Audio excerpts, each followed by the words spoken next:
आपल्या सर्वांना माहिती आहे MHCETचा जो घोळ झालेला आहे, एकंदर महाराष्ट्रात गोंधळ दिसत आहे. त्याच्यावरनं आज मी, प्रदीप सावंतजी, राजन कोळंबकरजी आम्ही तिघांनी राज्यपाल महोदयांची भेट घेतली. भेट चांगली झाली, सकारात्मक झाली. त्यांना विषयात जे काही घोळ आहेत ते त्यांच्या समोर आणलेले आहेत. मुख्य गोष्ट हीच आहे, मुख्य मागणी हीच आहे विद्यार्थ्यांची की ह्या परीक्षेच्या उत्तर जी काही त्यांनी दिलेली आहेत ती उत्तरपत्रिका म्हणजे आन्सर शीट ही त्यांना मिळावी. दुसरं म्हणजे काय निघालेलं आहे, घोटाळा होत चाललेला आहे की ऑब्जेक्शन घेण्यातून पैसे काढायचे 1000 रुपये आणि 14.5 लाख ह्या CET सेलनी कमवलेत किंवा एजन्सीनी कमवलेत, त्याचा देखील आणू. मला वाटतं राजस्थानमध्ये ऑलरेडी आहे. आता मुख्य गोष्ट ही आहे की पेपर फुटीची झाली, मग तलाठी भरतीची होती, मग आता आपण पाहतो या स्पर्धा परीक्षा, त्याच्यावर कारवाई झाली पाहिजे. पोलीस भरती सुरू आहे, परंतु पावसाळा सुरू आहे. अनेक ठिकाणची पोलीस भरती जी आहे ती पुढे ढकलण्याची वेळ आली. मला वाटतं हे आंदोलन आपण पाहिलं असेल, पुण्यात देखील असेल, अनेक जिल्ह्यांमध्ये ही भरती पुढे ढकलण्याची वेळ आलेली आहे. अनेक जे ॲप्लिकेंट्स त्यांनी पण हे सांगितलेलं, विनंती केली होती. आता आपण पहा, 17,500 पदं आणि 17.5 लाख ॲप्लिकेंट्स आलेले आहेत पोलीस भरतीसाठी. तेही आपण जर पाहिलात तर कितीतरी म्हणजे B फार्मा वगैरे केलेली मुलं आहेत त्याच्यात.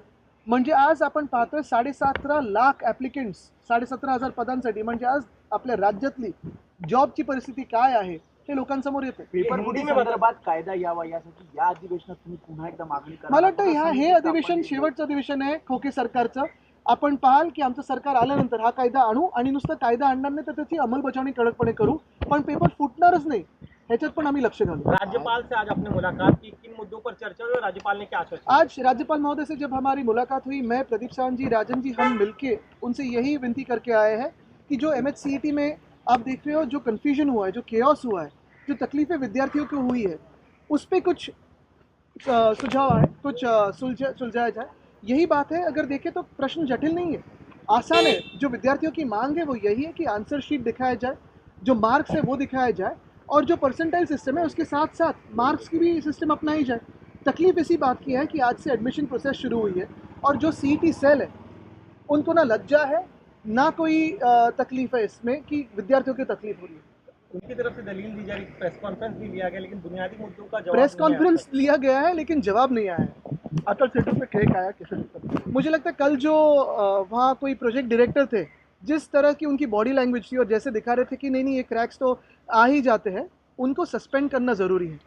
क्योंकि दुनिया भर में किसी भी देश में ऐसे कोई जवाब देता अफसर या प्रोजेक्ट डायरेक्टर, उसको सैक किया जाता, जेल में डाला जाता.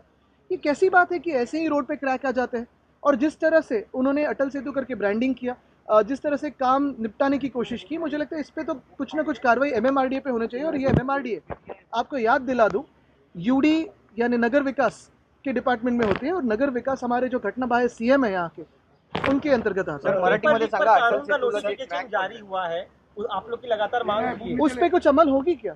हमने तो मांग करी थी कि 10 साल की सजा हो, वो तो कल मान्य कर ली है, लेकिन उस कानून की अमल देखिए हम देखना चाहते हैं.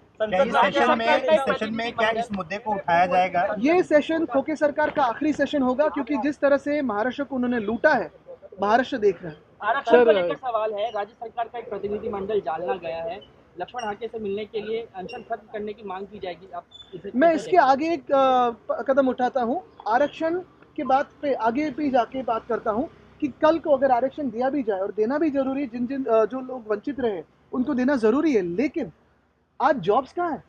तकलीफ सबसे बड़ी विद्यार्थियों को या युवाओं को यही है कि जॉब्स नहीं है. हमारे राज्य में जब पुलिस भर्ती की बात आती है 17,000 पद है, लेकिन 17.5 लाख एप्लीकेंट्स है. तो यही बात है कि जॉब्स कहाँ है? पण राजकीय पक्ष आहे, आदित्य ठाकरेंच्या विरोधात महायुती आता आक्रमक झालेली दिसते. आज वर्लीत देखील मनसेच्या वतीने बॅनर लावण्यात आले आहे. काही पक्ष सुपारी घेण्यातले पक्ष आहेत, त्यांच्याकडे आम्ही जास्त लक्ष देत नाही, पण नक्कीच सगळ्यांनी तिथे लक्ष घालावं, कारण मेसी आणि रोनाल्डोच्याच विरुद्ध सगळे उतरतात, बाकी कोणाच्या विरुद्ध उतरत नाही. डर अच्छा है, एवढे लोक मला घाबरतात, चांगली गोष्ट आहे.